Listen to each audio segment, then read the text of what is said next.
Hello, and this is the 4thDown podcast. We're your hosts for today. As always, my name is Alex. My name is Mickey. And today we are finally going to be doing or finishing up our predictions. This time it's going to be the NFC East. A division that used to be in the low end of the NFL, but now it's becoming one of the top divisions in football. Last year we had three teams make the playoffs: the Cowboys, Eagles, and Giants. And for those of you who are new to our predictions, we just go break down pretty much every game quickly. Like, I think they're going to win this game, etc. And we'll give a reason why we think this team's going to be in the same or in their placement. So, as always, we start from the bottom to top. Started from the bottom, now we here. 100%. And we're going to start off with the last place team. And I'm just going to jump right now. This might get a lot of controversy, a lot of comments, but I'll explain. In fourth place, I don't think it's that hot of a take. I do think your prediction might be, but continue. In fourth place, I have the Washington Commanders. I think the Commanders are on the uprise. I think the hire of Eric Bieniemy, I think that's how you pronounce his last name, offensive coordinator for the Chiefs. Thank you. I think that's going to help the Commanders' offense big time in their passing game, especially with Sam Howell, second-year quarterback, and along with Terry McLaurin, John Dotson, and Antonio Gibson in the run game, Brian Robinson Jr. I think those guys can develop well under them. And Ron Rivera's still a great coach. He might be on a hot seat this season. We'll see what happens. But let's break down the games real quick. They start off the season at home against the Cardinals. I do have them losing that game. At Denver, loss. Buffalo, home, loss. At Philly, loss. After the Arizona game, the next three games were brutal. Like Denver, Buffalo, at Philly, I have them all losing. Week 5, Chicago, home. I have that as a loss. Then you go to at Falcons, at Giants. Those next two games right there are losses. Philadelphia, home, loss. At New England, loss. At Seattle, loss. So they're starting off 0-10 according to my predictions. I mean, it's a brutal schedule. I think they could win Arizona. But let's continue. Around like week 11, week 12, Thanksgiving. Before that, I do have them beating the New York Giants. Then I have them losing the Dallas Cowboys on Thanksgiving. And then a Miami loss. Then at the Rams loss. At the Jets loss. San Francisco loss, and I have them finishing their season with a win against the Dallas Cowboys, bringing the record to a 2-15 record. Yikes. That's gonna be a big yikes. It's mainly because I don't think a lot of these opponents, they're just tough. Like, Yeah, they have a tough schedule, and they're in a tough division. Like for a team that doesn't even really have an identity right now. No, and that depends. How will Sam Howell play? How will the new offense play? They do have new ownership. They have Good new for you. ownership, Good they for have you, new Commander coaching. fans. We're happy for you. So I think the Commanders are going to improve, but this is a rough schedule. And there are some flip games. Yeah, like the Arizona Cardinals are a flip game. I think Chicago, they can win. At Atlanta, maybe at New England too. But I think all those teams, they're just maybe a little bit better than the Commanders. It's just mostly how Sam Howell will perform. They did have Taylor Heineke last season, who helped them with a couple wins. But we'll see with the new, pretty much second-year quarterback. But I think it's going to be, no matter what, an interesting and exciting year for Commander fans, mainly because the new ownership for the Commanders. Like I said, I think within a few years, watch out for the Commanders. They do have a great defense, great weapons on offense. But again, it's down to the quarterback play, and I think Sam Howell will kind of struggle a little bit. We'll see. But yeah, I mean, honestly, give the Commanders a few years, and they will be able to compete in their division. I 100% agree. Now let's go to third place. And this could be a hot take. This could not be a hot take. I got the New York Giants in third place. Now, we'll say they got Saquon Barkley back. They acquired Darren Waller. That's going to be huge for Daniel Jones in the passing game. They paid Daniel Jones a crap ton of money. So he's got to perform. Isaiah Hodgins, believe Sterling Shepard's still there. So they have a decent receiving core, and especially with Darren Waller, is going to help Daniel Jones.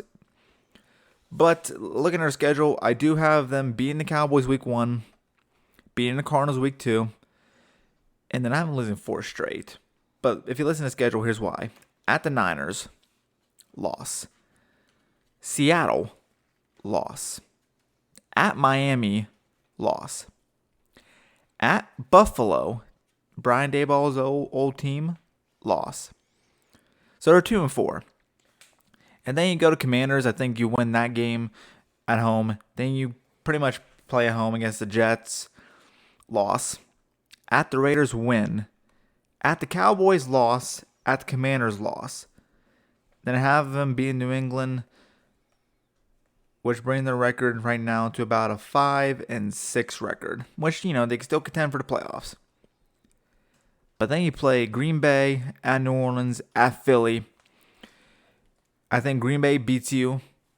I think you lose in New Orleans. I think you lose at Philly.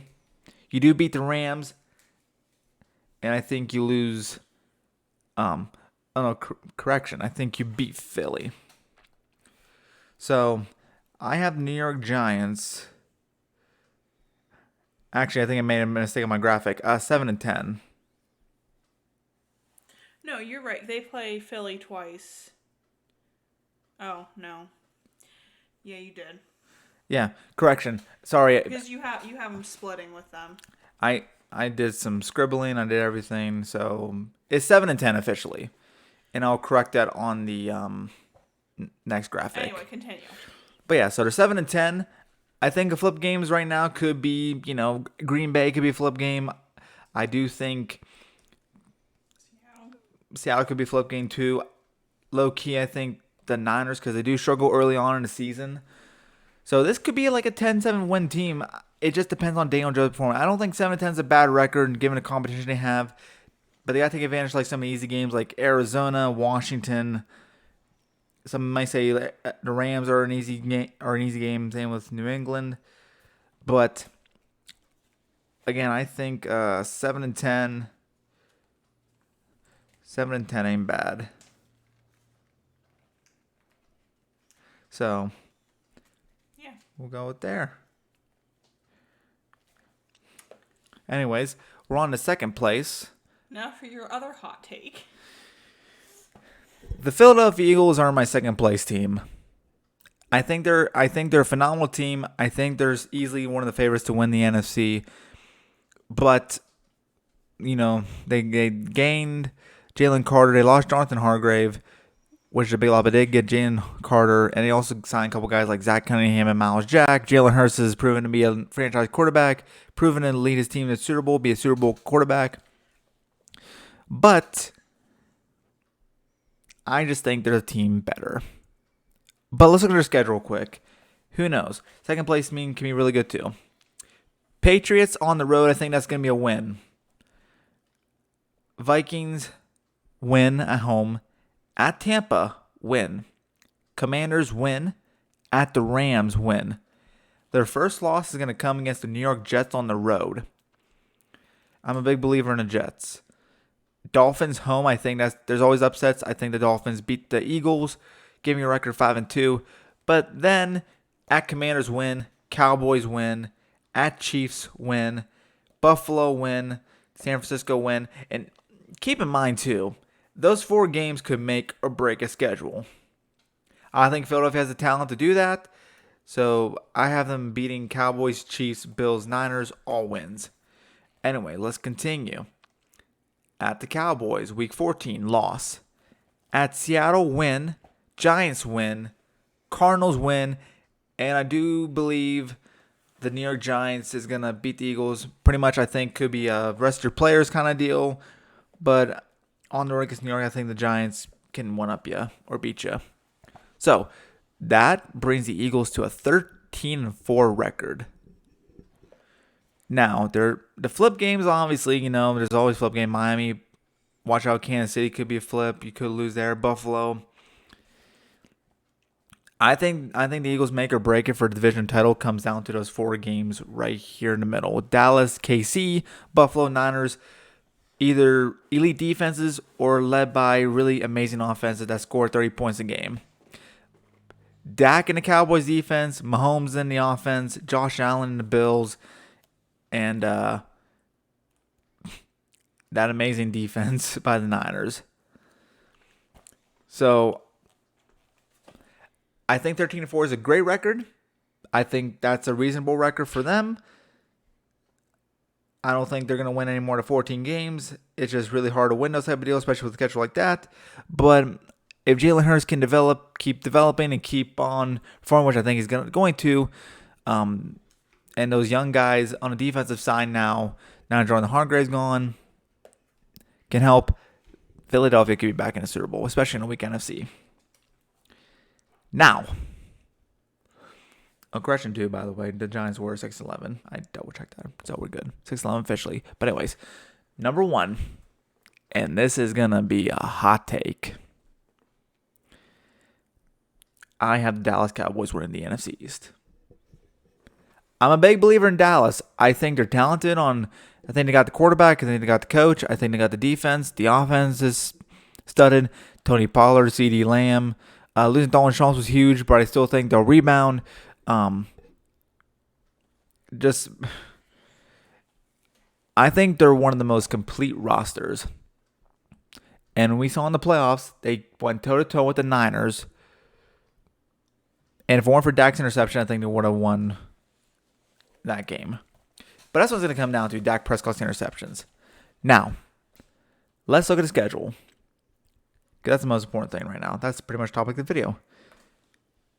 Dallas started the season at the Giants. I think the Giants beat them. Then they post against the Jets. I think they beat the Jets. Aaron Rodgers struggling early on in the season, figure out a new system. Win. At the Cardinals. I think that's a win also. Patriots win. At the Niners, I think they redeem themselves and win. Then you go at Chargers, win. Rams win. At Philly, I think you lose to Philly. Giants win. At Carolina, win. Commanders win. Seahawks win. And then your last 5 games, Philly win. At Buffalo win. At Miami win. Detroit win. And then at Commanders, loss. Now, like I said too, the 5-game stretch from Philadelphia to Detroit, that could be a make or breaker for them. We're not going to act like Detroit's not good anymore. Detroit's pretty good this season. This could very easily be one where we're fighting to the very end to see who's going to win the division. And like I said too, in between the two teams, the Eagles and the Cowboys, the Eagles have pretty much the advantage when it comes to the last stretch schedule. Like, after Dallas, you go at Seattle, Giants, Cardinals, at Giants, and then Dallas, you go at Buffalo, at Miami, Detroit, at Commanders. But like I said, I think Dallas defense is going to be the main key, especially acquiring Stephon Gilmore, and they did acquire Brandon Cooks. So CeeDee Lamb, Brandon Cooks is going to be a great duo. Tony Pollard. I'm just a big believer in the Cowboys. If Dak Prescott is a top 10 QB in the league, he's got to let loose. He's got to not prevent many turnovers. Yeah, Dak Prescott is a solid quarterback, and I say this all the time. You don't need a Hall of Fame QB if you have a solid team around them. Mm-hmm. You can have Mr. Irrelevant running your team, but if you have a good team, and Dak is a good player, so if you have a solid team around them, the quarterback is the one that gets the most flack. He's the one at the center of everything, but he's not the only player on the team. It is a team sport. Right. And the Cowboys have a pretty solid team, and so does Philadelphia. They do. Lawrence Parsons, Stephon Gilmore, Trayvon Diggs. I mean, that team is stacked. And I know people like to bash Cowboys, but you gotta admit, this is a pretty good team. And I think this is their last shot at Lombardi. I think if they don't win a Super Bowl this season, I think it's gonna start declining. Because the last few years was kind of like a win now method. I think you could say that about quite a few teams. I know, but Dallas is pretty much one of those teams that they're now clicking. But again, we'll see what happens with Dak Prescott. We'll see if the interceptions happen. We'll see. But let's recap the standings real quick. And like I said, it has been confirmed. I did do a double take. 6-11 for the Giants. 9-0. Let me point this out real quick. It's an opinion. We have our opinions. I could say the Commanders go 2-15. You could say the Commanders go 15-2. It's an opinion thing. Friendly debates. We all have podcasts nowadays. We all give our own take. That's what the beauty of stuff like this is. And I've made an Excel spreadsheet of all of these picks, and at the end of the season, we'll see how accurate they are. Yeah, we'll do. I mean, this is way down the road, but we'll probably do that before the Super Bowl. But recap. I got the Commanders going 2-15. And by the way, if my predictions are correct, then they get to pick number 1 overall next year. Giants. They might need that. Giants 6-11. Even though, watch out for the Giants. I think they're gonna make a lot of noise too. But we'll see how Daniel Jones develops. The Philadelphia Eagles at 13-4. And last but not least, I know the comments are coming. The Dallas Cowboys at 14-3. Boo. Yeah, lots of boos. But like I said, I still think Philadelphia's a great team. Same with Dallas. That Week 14 game is going to pretty much make or break the division. But yeah, that's pretty much it for now. We're done with the predictions. Well, division predictions. Yeah. It's time for football. Preseason started. Yeah, preseason week 1. We're gonna do another show here in a little bit. Probably this will be uploaded within the next couple days. We'll figure something out. Yeah. But anyways, thanks for watching. Be sure to check us out on YouTube, Instagram, and TikTok. Subscribe to our channel under The4thDown. And again, we appreciate our love and support. Have a great rest of your day. Bye.